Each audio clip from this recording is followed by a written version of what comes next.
Assalamualaikum warahmatullahi wabarakatuh. Perkenalkan kembali, nama Ibu Ranti Puspasari SPD. Ibu membawakan mata pelajaran kewirausahaan. Di pertemuan ini Ibu membawakan materi proses prototyping.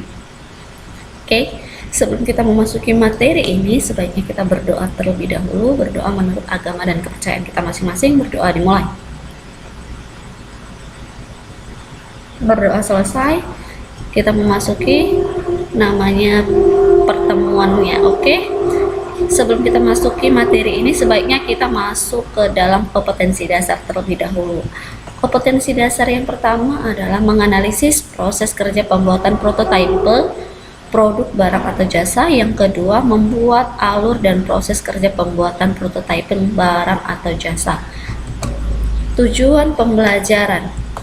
Oke, tujuan pembelajaran yang pertama adalah peserta didik dapat menjelaskan proses kerja pembuatan prototipe, dan yang kedua, peserta didik dapat menguraikan tahapan-tahapan dalam prototipe, dan yang ketiga, peserta didik dapat menjelaskan faktor penentuan dalam proses strategi pembuatan prototipe. Yuk kita masuk ke dalam materinya.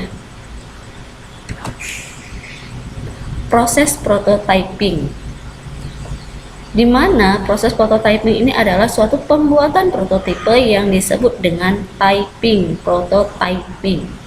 Oke, tujuannya dari prototyping ini adalah merupakan sebagian penguji daya tahan bentuk usaha yang ingin kita buat. Dengan adanya kegiatan prototyping, para wirausahaan khususnya entrepreneurship akan mengetahui keunggulan dan kelemahan badan usaha yang kita bangun. Jadi prototyping itu bisa menguji semua dari badan usaha yang kita bangun selama ini ya nak. Jadi untuk proses kedepannya kita bakalan tahu bagaimana sih keunggulan dari suatu produk yang akan kita keluarkan. Ada 4 tahap dimensi untuk menganalisis kegiatan prototyping. Yang pertama adalah dimensi representasi, dan yang kedua dimensi presisi, ketiga dimensi interaktif, dan yang keempat adalah dimensi evolusi, di mana dimensi representasi berarti menggambarkan bentuk prototyping. Misalnya dia adalah sekumpulan kertas, sketsa, ataupun simulasi dalam komputer.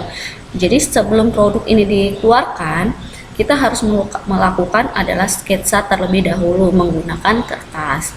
Dan yang kedua, dimensi presisi, di mana itu dimensi ini menggambarkan tingkat ketelitian prototyping yang akan dievaluasi. Dan yang ketiga, dimensi interaktif, di mana dimensi ini dia berhubungan antara konsumen dengan prototyping yang dibuat oleh seorang wirausahaan. Jadi antara suatu produk dengan konsumen itu harus menyatu, makanya disebut dimensi interaktif. Dan yang keempat, dimensi evolusi, di mana menggambarkan persis siklus hidup dari suatu prototypingnya. Misalnya apakah dia produk itu hanya sekali pakai atau bisa terus menerus.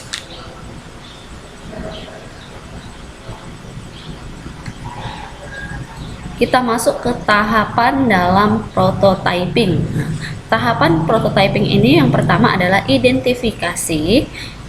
Kalau mengidentifikasi, kita rancang dulu, kita buat apa yang mau kita buat suatu produk tersebut. Barulah kita bangun rancangannya untuk semenarik mungkin, dan yang setelah selesai suatu produk tersebut barulah kita uji prototypingnya.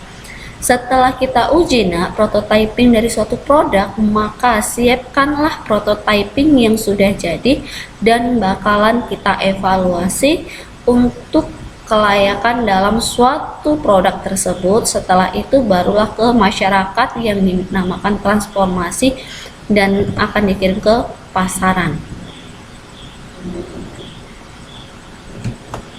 Sekarang kita masuk ke dalam faktor-faktor penentuan dalam proses strategi pembuatan prototipe.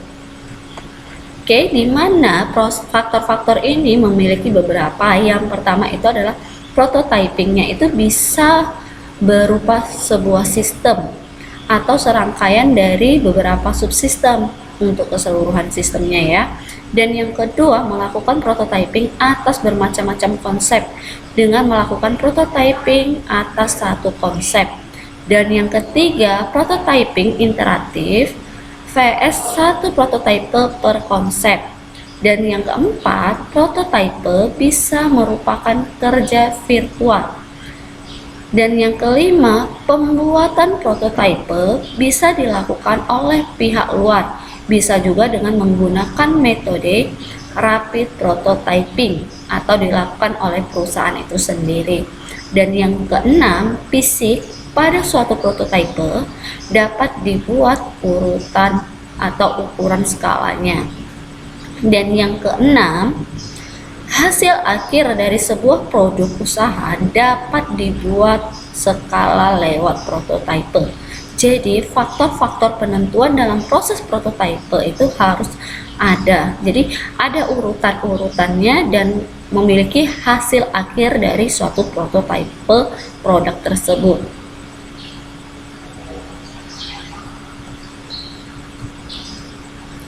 Oke, ini adalah pendekatan-pendekatan dalam prototype.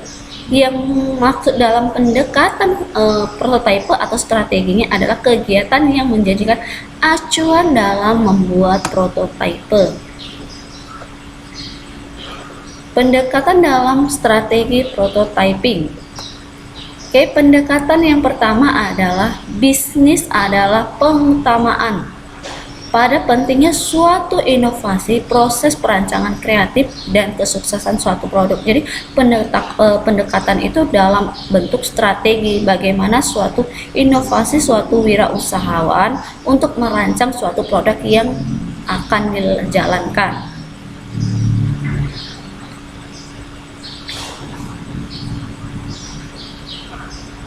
Yang selanjutnya adalah pendekatan rekayasa. Pendekatan rekayasa ini adalah kegiatan mengaplikasikan ide pada suatu produk dan mewujudkan menjadi bentuk fisik ataupun virtual. Jadi bentuknya itu kalau pendekatan rekayasa dari yang fisik, ibaratnya mau ke nyata itu bisa. Jadi kan bukan hanya di bayangan kamu saja, tapi bisa dalam bentuk virtual atau dalam nyatanya, fisiknya itu seperti apa, itu harus tahu dalam suatu produk tersebut. Faktor-faktor dalam alur kerja prototyping. Oke. Yang pertama itu prototyping itu dapat dilakukan pada bagian-bagian dari suatu produk yang bisa juga dilakukan pada seluruhnya. Dan yang kedua, jumlah prototyping itu yang digunakan. Nah, jumlahnya itu berapa yang harus kita gunakan, itulah untuk cara kerja prototypingnya, produknya. Dan prototyping itu bisa berbentuk virtual, dan yang selanjutnya fisik pada suatu prototype dapat dibuat ukur skala. Oke, itu saja materi yang akan Ibu sampaikan pada hari ini. Semoga bermanfaat untuk kalian. Jangan lupa kalian baca-baca terus materi yang kalian sampaikan.